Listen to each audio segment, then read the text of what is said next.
ტერორიზმთან ბრძოლასთან ერთად მთელი მსოფლიოს მასშტაბით ასევე ერთ-ერთი მთავარი გამოწვევა მიგრაციული ნაკადების კონტროლიც. ამ პრობლემის დაძლევას ევროკავშირი ახლა მკაცრი მიდგომების დანერგვით ცდილობს კონტროლის განკაცრებული მექანიზმები და ევროკავშირის გარეთ ეგრეთ წოდებული დაბრუნების ჰაბებისა და დროებითი ცენტრების შექმნის გადაწყვეტილებას გაერთიანების წევრი ქვეყნები არაერთგვაროვანი რეაქციებით ხვდებიან. ახალი რეგულაცია განსაკუთრებით უფლებადამცველებს აშფოთებთ. გლობალურ გამოწვევასთან გამკლავებას ცდილობს ამერიკის შეერთებული შტატების პრეზიდენტიც, თუმცა მკაცრი საემიგრაციო პოლიტიკა და ამ პოლიტიკის ფარგლებში მიღებული გადაწყვეტილებები შიდა პოლიტიკურ დაპირისპირებას იწვევს. მიგრაციული პოლიტიკის გამკაცრებას კონგრესში არაერთი მოწინააღმდეგე ჰყავს. ბოლო ინიციატივა იმდენად მიუღებელი აღმოჩნდა, რომ დავა სასამართლომდე მივიდა. მიგრაციის წინააღმდეგ ბრძოლა დონალდ ტრამპის ერთ-ერთი მთავარი დაპირება იყო თეთრ სახლში დაბრუნების შემდეგ და პრეზიდენტობის 2 წლიან პერიოდში სწორედ ამ თემას უკავშირდება არაერთი ხმაურიანი გადაწყვეტილება. ამერიკის შეერთებული შტატების პრეზიდენტის ერთ-ერთი ყველაზე სადავო ინიციატივა გახდა დაბადებით მოქალაქეობის უფლების შეზღუდვაც. ამერიკის შეერთებული შტატების ტერიტორიაზე დაბადებული ბავშვი მშობლების საიმიგრაციო სტატუსის მიუხედავად ავტომატურად იღებდა მოქალაქეობას. ტრამპმა ეს წესი შეცვალა, თუმცა პრეზიდენტის ინიციატივა უზენაესმა სასამართლომ შეაჩერა. მოსამართლეებმა 6-3 წინააღმდეგ ძალაში დატოვეს 150 წლიანი პრაქტიკა. სასამართლოს გადაწყვეტილებას დემოკრატებმა მხარდაჭერა გამოუცხადეს. ტრამპმა კი კრიტიკით და ახალი ინიციატივის დაანონსებით უპასუხა. უზენაესმა სასამართლომ ძალაში დატოვა დაბადების უფლებით მოქალაქეობა, რაც ძალიან ცუდია ჩვენი ქვეყნისთვის, მაგრამ ჩვენ შეგვიძლია მარტივად გამოვასწოროთ კონგრესში კანონმდებლობის საშუალებით. კონგრესმა დღესვე უნდა დაიწყოს მუშაობა ჩვენი ქვეყნისთვის ძვირად ღირებული და უსამართლო დაბადების უფლებით მოქალაქეობის დასრულებაზე. მათ ექნებათ ჩვენი სრული და ყოვლის მომცველი მხარდაჭერა.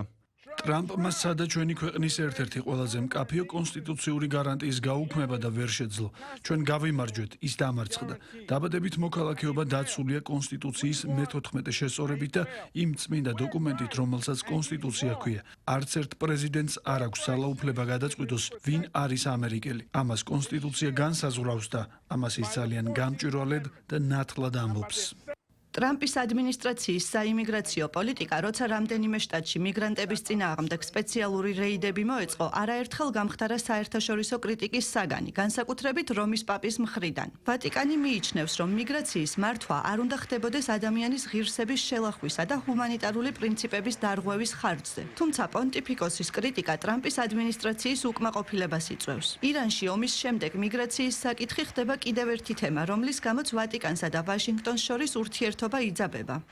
ვფიქრობ, რომ ზოგიერთი რამ, რაც ვატიკანიდან მიგრაციის საკითხზე გაჟღერდა, განსაკუთრებით შემაშფოთებელია და მე ამას არ ვეთანხმები. კათოლიკური ეკლესიის წარმომადგენლებს, რომლებიც დონალდ ტრამპის ადმინისტრაციის საიმიგრაციო პოლიტიკას არ ეთანხმებიან, ამ საკითხზე დისკუსიისთვის ვიწვევ. ამის გამო მათ მიმართ მტრულად განწყობილი არ ვარ. მე მათ საუბარს ვთავაზობ, თუმცა ასევე ვურჩევ, გაითვალისწინონ, რომ მასობრივ მიგრაციას მსხვერპლიც ჰყავს და არ შეიძლება ყველაფრის მხოლოდ არალეგალი მიგრანტის პერსპექტივიდან დანახვა. თქვენ ასევე უნდა შეხედოთ იმ ადამიანების პერსპექტივიდან, რომელთა ცხოვრებაც მასობრივი მიგრაციის გამო თავდაყირად დადგა.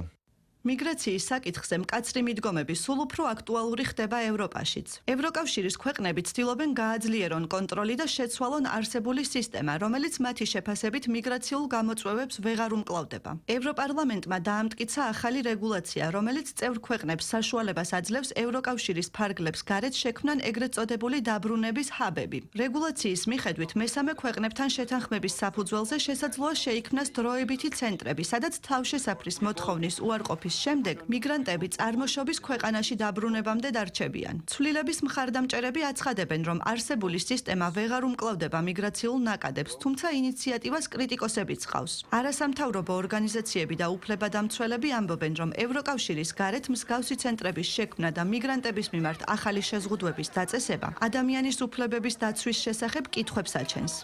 ეს მიმდინარე დებატებია და ესპანეთი თავიდანვე მკაფიოდად ცალსახა იყო ამ საკითხთან დაკავშირებით. ჩვენ გვჯერა, რომ ეს მიდგომა ვერანაირ გადაწყვეტას ვერ მოიტანს. ახალი ევროპული რეგულაცია ასევე ითვალისწინებს მიგრანტების დაკავების ვადების გაზრდას, ქვეყანაში შესვლის აკრძალვების გამკაცრებასა და გასაჩივრების პროცედურების ცვლილებებსაც. ევროპის ქვეყნების ნაწილი მიიჩნევს, რომ მიგრაციის კონტროლის გასამკაცრებლად მსგავსი ნაბიჯები აუცილებელია, თუმცა დებატები იმაზე, როგორ შეინარჩუნოს ბალანსი უსაფრთხოებასა და ადამიანის უფლებებს შორის კვლავ გრძელდება. მანამდე მიგრაცია კვლავ ერთ-ერთ ყველაზე მწვავე გლობალურ გამოწვევად რჩება.